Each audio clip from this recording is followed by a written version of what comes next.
भाई समझ में नहीं आता है कि सफाई वेस्ट बंगाल में हो रही है और आंसू फॉरेन मीडिया के निकल रहे हैं। भगाया जा रहा है बांग्लादेश के इलीगल इन्फिल्ट्रेटर्स यानी अवैध घुसपैठियों को, लेकिन दर्द 7 समुंदर पार बैठे विदेशी मीडिया को हो रहा है।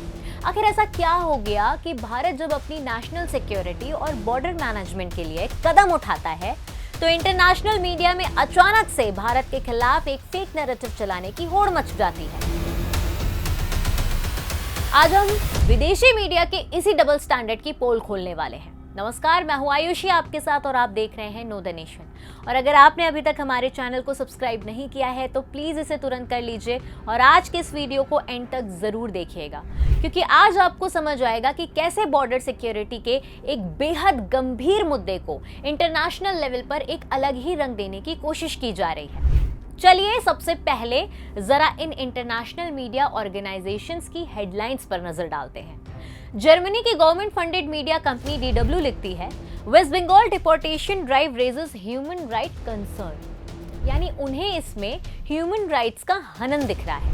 फ्रांस की स्टेट फंडेड मीडिया फ्रांस 24 की हेडलाइन है, India's migrant eviction drive fuels fear इन बांग्लादेश बॉर्डर टाउन्स, यानी भारत की ये कार्रवाई डर का माहौल पैदा कर रही है।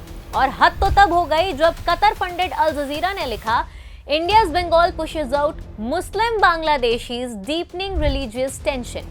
नोट किया आपने, चर्चा इस बात पर नहीं हो रही है कि ये लोग इलीगल तरीके से भारत में घुसे। चर्चा को जानबूझकर शिफ्ट कर दिया गया रिलीजन, माइनॉरिटी टारगेटिंग और ह्यूमन राइट्स क्राइसिस पर। जो मुद्दा सीधे सीधे नेशनल सिक्योरिटी का है, उसे ये लोग इस्लामोफोबिया का एंगल देने में जुट गए हैं। लेकिन चलिए अब जरा जमीनी हकीकत यानी ग्राउंड रियलिटी की बात करते हैं। सालों से ये आरोप लगते रहे हैं कि बहुत बड़ी संख्या में बांग्लादेशी इन्फिल्ट्रेटर्स इल्लीगल तरीके से बॉर्डर पार करके वेस्ट बंगाल में आकर बस गए। धीरे धीरे इन लोगों ने भारत के सिस्टम में सेंध लगाई।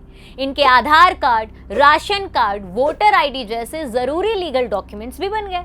और ये सब रातों रात नहीं हुआ। पश्चिम बंगाल की ममता बनर्जी सरकार पर पिछले 15 सालों से ये आरोप लग रहे हैं कि उन्होंने अपने वोट बैंक को मजबूत करने के लिए इन इल्लीगल इमिग्रेंट्स को पनाह दी, उन्हें बढ़ावा दिया ताकि वो सत्ता पर काबिज रह सके। यहाँ तक कि आरोप तो ये भी है कि टीएमसी की सरकार ने जानबूझकर पश्चिम बंगाल और बांग्लादेश बॉर्डर के कई जगहों पर फेंसिंग यानी कटीले तार तक नहीं लगने दिए ताकि ये इन्फिल्ट्रेटर्स आसानी से बंगाल में आ सकें। नतीजा क्या हुआ? पश्चिम बंगाल की पूरी डेमोग्राफी चेंज होने लगी, जिसका खामियाजा वहां के लोकल भारतीयों को भुगतना पड़ा। अब जब राज्य का एडमिनिस्ट्रेशन उनकी पहचान कर रहा है और डिपोर्टेशन प्रोसेस यानी उन्हें वापस भेजने की कार्रवाई को आगे बढ़ा रहा है, तो इन विदेशी मीडिया हाउसेस के पेट में दर्द शुरू हो गया है। अब यहाँ एक बहुत बड़ा सवाल खड़ा होता है, क्या यही स्टैंडर्ड्स और यही नियम दुनिया के हर देश पर इक्वली अप्लाई होते हैं? जब अमेरिका अपने यहाँ इलीगल इमिग्रेंट्स के खिलाफ सख्त से सख्त एक्शन लेता है तो उसे बॉर्डर सिक्योरिटी और इमिग्रेशन एनफोर्समेंट कहा जाता है। जब यूरोप के देश इलीगल माइग्रेंट्स को डिपोर्ट करते हैं और अपनी सीमाओं को सील करते हैं तो उसे उनकी सॉवरेन पॉलिसी माना जाता है। वहां कोई धर्म का एंगल नहीं ढूंढता। यहाँ तक कि हाल ही में साउथ अफ्रीका ने भी अनडॉक्यूमेंटेड माइग्रेंट्स के खिलाफ एक बहुत बड़े क्रैकडाउन की घोषणा की है। तो फिर भारत के मामले में ये नैरेटिव अचानक क्यों बदल जाता है? क्या सॉवरेन बॉर्डर्स की रक्षा करने का अधिकार सिर्फ वेस्टर्न नेशन के पास है? क्या भारत को अपनी इंटरनल सिक्योरिटी मजबूत करने का कोई हक नहीं है? बेशक ह्यूमन राइट्स और ड्यू प्रोसेस किसी भी लोकतंत्र के लिए बहुत जरूरी है, लेकिन किसी भी देश के लिए सबसे पहला सवाल उसकी नेशनैलिटी और लीगल स्टेटस का होता है, ना कि किसी व्यक्ति के धर्म का। ये साफ है कि फॉरेन मीडिया इस पूरे मामले को एक कम्युनल लेंस के दिखाकर भारत की इमेज को दुनिया के सामने खराब करना चाहता है।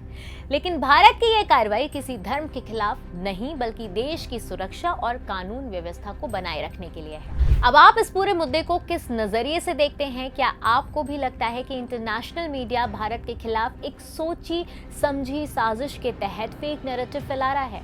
अपनी राय हमें कमेंट सेक्शन में ज़रूर बताइए। वीडियो पसंद आई हो तो इसे लाइक और शेयर करना मत भूलिएगा और ऐसी ही इन डेप्थ एनालिसिस के लिए हमारे चैनल को सब्सक्राइब ज़रूर करें। जय हिंद।